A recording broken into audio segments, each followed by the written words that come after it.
The God Empress of Ponykind by Iowa Forever. Voiced by Amazon Matthew. Chapter 1. Nostalgia. Noon, the easiest hour of work for a princess. She sat alone, perusing through what forms she had missed or ignored during her earlier hours of work. A small pot of tea sat on a nearby stand, a thin column of steam rising from the spout. The princess eyed the tea for a moment and sighed. It was simple things like this that she seemed to be losing touch with, what with her duties becoming more and more demanding as the days went by. "You're getting old, Tia," a voice at the back of her mind said. "You've had to handle much more demanding work in the past, and you think simple paperwork is depriving you of tea?" She smirked and continued writing, using her magic to grab the teapot and bring it to her spot on the floor. She fluffed her wings once more and continued working, the sound of her pen scratching across the parchment the only sound she could hear. She continued for several minutes before something landed on her back. She turned and saw Philomena, the phoenix's red and gold feathers a welcome sight for the princess. Philomena caught again and moved closer. "Hello, my friend," Celestia said, smiling at Philomena. "Have you been watching the rest of the castle as I asked?" Philomena chirped and bobbed her head. "Thank you.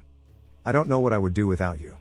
Philomena chirped again and took off, but instead of heading for her normal perch she landed outside a closet on the far side of the room. "What do you want, Philomena?" The phoenix chirped and pointed a wing at the door. "Oh, you know I can't do that. I'm not that kind of pony anymore." The phoenix squawked in annoyance and pointed back at the door. Celestia sighed and stood, crossing the room to where the bird was standing. "Listen to me.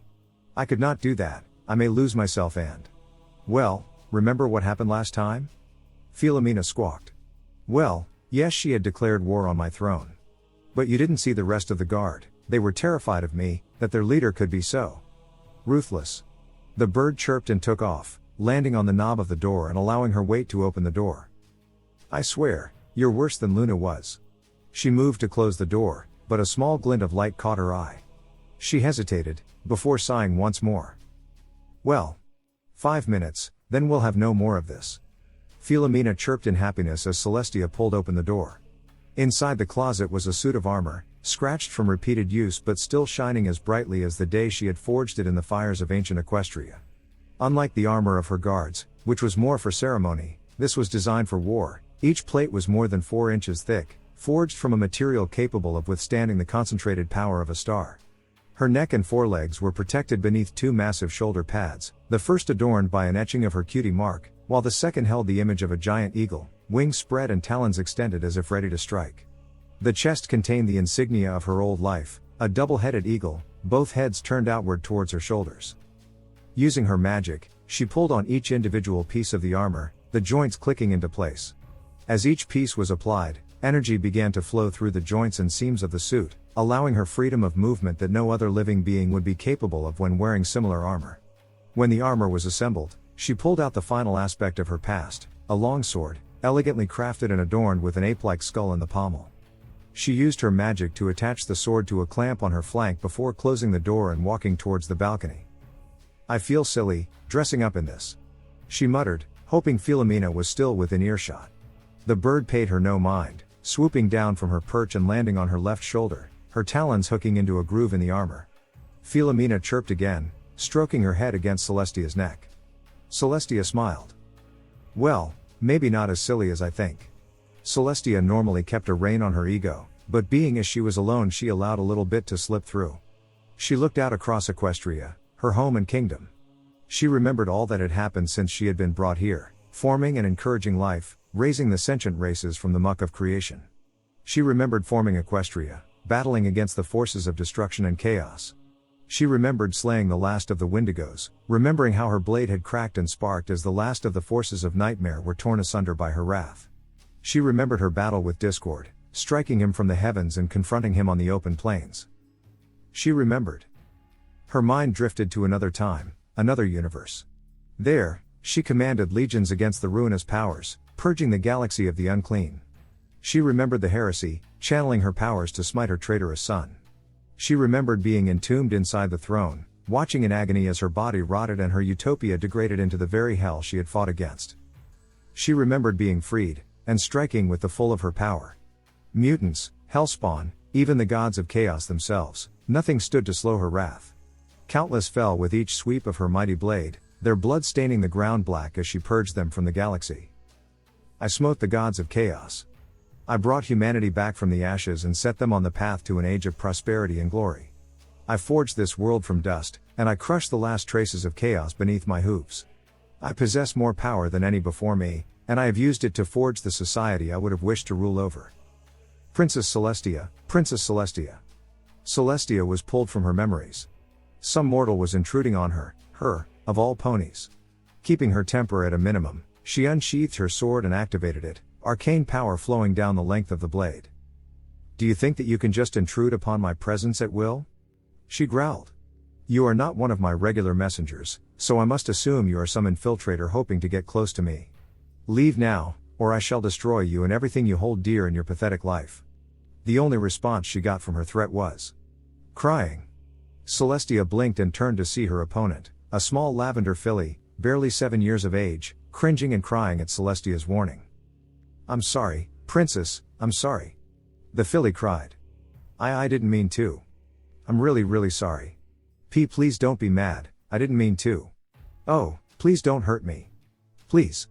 Celestia deactivated the sword and lowered it. Her mind was pulled back to reality. She was no longer a commander during a time of war, but a teacher who had just threatened to kill her favored student. Oh no, I went too far again. Twilight? I'm really sorry, I didn't. Oh, please, don't hurt me, I only wanted to.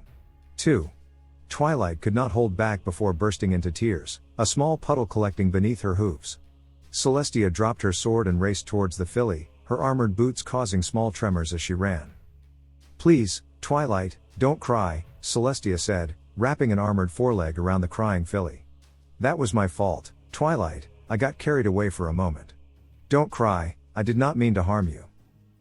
But you were shouting, and you had that sword, Twilight said through her sobs. Artifacts from an older life, Twilight. I would never do anything to hurt you. Celestia leaned in and nuzzled Twilight, the filly's crying dying down to sniffles. Please, calm down. Please. Twilight sniffled some more before nodding. Oh okay, she said, her voice quivering. Good. Breathe easy, Twilight. Here, Celestia grabbed the teapot and poured a cup for the filly. Drink this, it will make you feel better.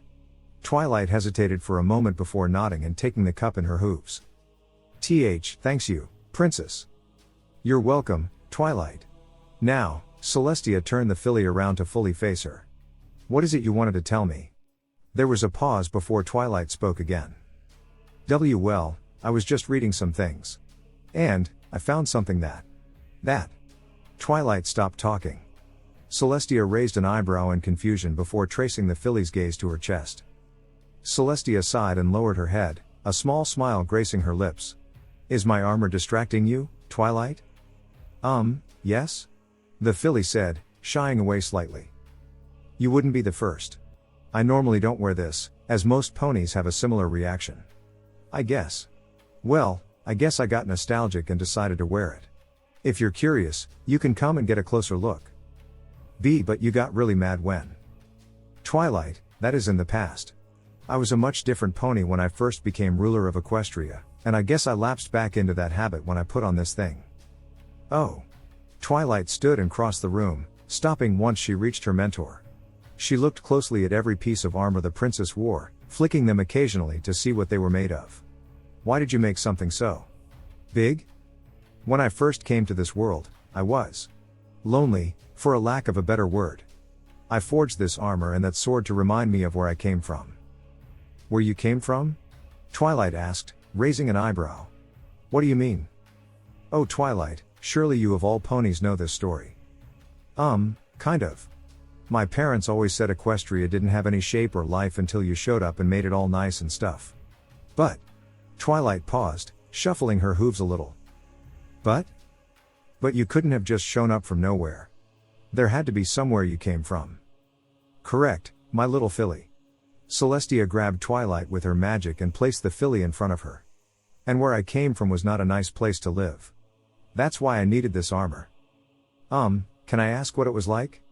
Coming to Equestria and all? You can, but let me warn you, it is not a pleasant or short story. Celestia flared her wings and shuffled around a little to make herself comfortable, no easy task when wearing heavy armor. I came from a world known as Earth, she began. But most people. What? People? I used to be a human. But humans don't exist, Twilight said, defiantly pointing her hoof in the air. No, they don't. Not here, anyway. Celestia shook her head. That is a thought for another time.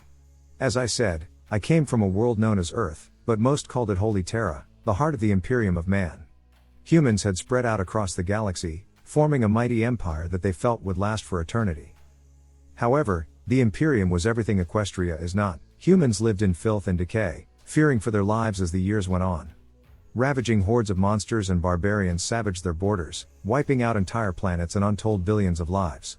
Legions of corrupt and heretical forces poured out of what was known as the Immaterium, bent on destroying all that could be seen as good and pure.